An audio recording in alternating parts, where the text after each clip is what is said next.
दोस्तों, बच्चों से बहुत रोक टोक नुक्ताचीनी करके देख लिया, सफलता नहीं मिली ना। इसके उलट जरूर हो गया। आप कहते हैं कि बच्चे रोक टोक के बिना मानते ही नहीं। बच्चे तो नादान होते हैं, उन्हें अपना भला बुरा पता ही नहीं होता। फिर हमें ही उनका मार्गदर्शन करना है। उन्हें अपनी मर्जी का करने दें तो सही मार्ग कौन और कैसे दिखाएगा। अरे, माना कि पेरेंटिंग चुनौती भरी है, ये भी कि कभी कभी प्यार दुलार सब कुछ फेल होने पर डांट फटकार ही जरूरी हथियार हो जाता है। पर प्लीज इसे हथियार ही रहने दें, आदत हरगिज न बनाएं, क्योंकि हर समय प्रयोग करेंगे तो ये हथियार उलट वार करने लगेगा। पर दुखी मत होइए, साइकोलॉजिस्ट द्वारा सुझाए ये विकल्प अपनाएं। पहला, बच्चों के मन को पढ़ें, टोलें। यदि आप बच्चों के दिल में अपने शब्दों की कद्र बढ़ाना चाहते हैं तो रोक टोक छोड़कर उनके मन को समझिए कि वे कब, क्या और कैसे करना चाहते हैं, वही करने दें।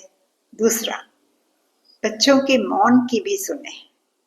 बच्चे कई तरह से अपनी तकलीफ और परेशानी आपको बताना चाहते हैं। आपकी डांट डपट से सहमे वे आपको डायरेक्ट कुछ कह नहीं पाते, किंतु अपने हाव भाव, मुख मुद्रा, मौन और चाल ढाल से बहुत कुछ कह जाते हैं।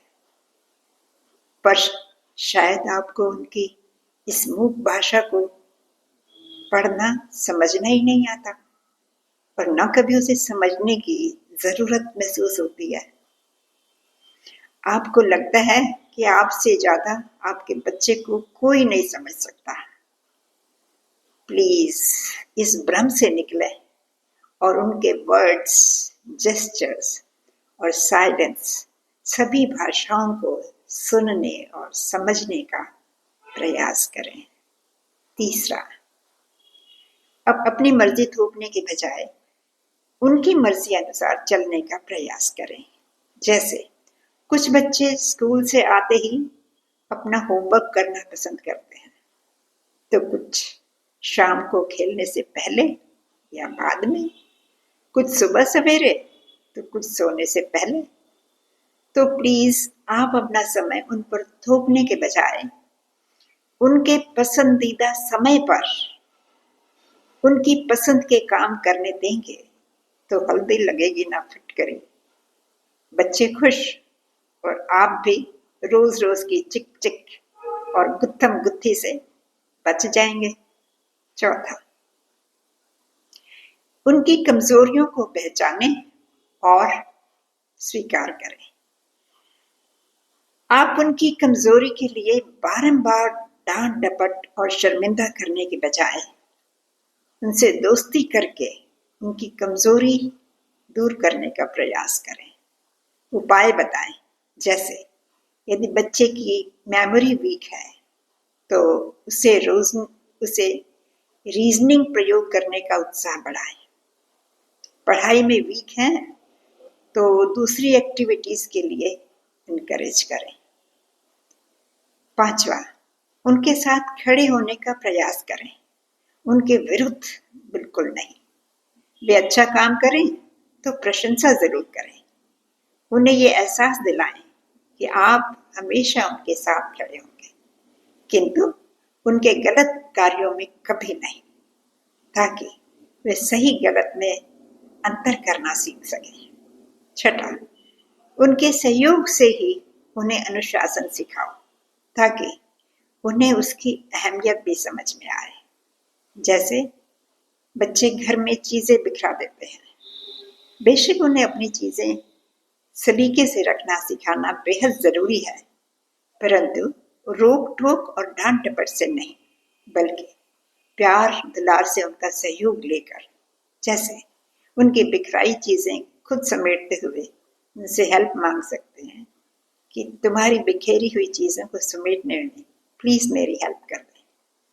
फिर देखिए, वे आपकी हेल्प ही नहीं करेंगे, बल्कि उन्हें ये एहसास भी हो जाएगा कि उनके चीज़ें बिखराने से आप कितनी थकती हैं, और वो चीज़ें खुद ही सलीके से रखने का प्रयास करेंगे। 7वां, उनके दोस्तों के सामने डांटकर उन्हें कभी शर्मिंदा मत करें। ऐसे डांटे कि उन्हें अपमान नहीं लगे, उनके आत्मसम्मान को चोट कभी ना पहुंचे। ध्यान रहे कि प्रशंसा और शाबाशी दूसरों के सामने, और नुक्ताचीनी या डांट डपट हमेशा अकेले में करें। 8वां, समय समय पर उन्हें नए नए ढंगों से पुरस्कृत जरूर करें या इंसेंटिव जरूर दें। पुरस्कार बच्चों के इंटरेस्ट अनुसार होना चाहिए। एक ही पुरस्कार से बच्चे बोर हो जाते हैं, आप भी हो जाते होंगे ना, और उसकी अहमियत भी खत्म हो जाती है। जैसे कभी कभी आप उनकी मनपसंद जगह घुमाने ले जाएं, खाने में उनके पसंद की चीजें बना दें, या फिर उनके टीवी और खेल कूद का समय बढ़ा दें। 9वां, बच्चों की समझ, एनालिटिकल और रीजनिंग पावर को जागृत करने के अवसर जरूर दें। आप क्या चाहते हैं? वे आपके अनुसार चले, बैठें भी, सोचें भी, करें और फैसले भी लें, या अपने अनुसार? देखो, यदि आप चाहते हैं कि सब आपके अनुसार करें, तो फिर उन्हें अपना दिल दिमाग चलाने की जरूरत ही कहाँ रहेगी। अपना दिमाग नहीं चलाएंगे तो उनके मस्तिष्क की हायर पावर्स, उच्च पावर शक्तियां, जैसे thinking, understanding, analytical and reasoning power आदि कैसे और क्यों विकसित होंगी। अनजाने में ही सही, अपनी नासमझी से, हर समय की रोक टोक और नुक्ताचीनी से आप अपने लाडलों के मस्तिष्क के केवल उस लोअर भाग को ही डेवलप कर सकेंगे, जिससे वे सिर्फ आपकी सोच अनुसार काम करने वाले रट्टू तोते ही बने, कुछ और नहीं। ऐसा आप नहीं चाहेंगे ना।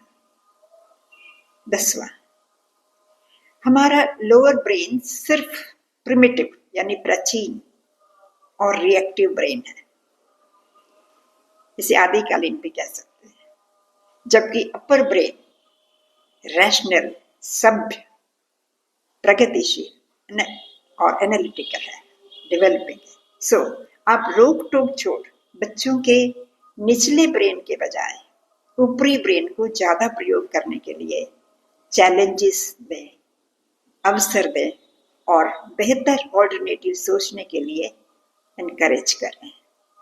उनसे ऐसे बात करें जिससे उनका अपर ब्रेन ज्यादा एक्टिव रहे।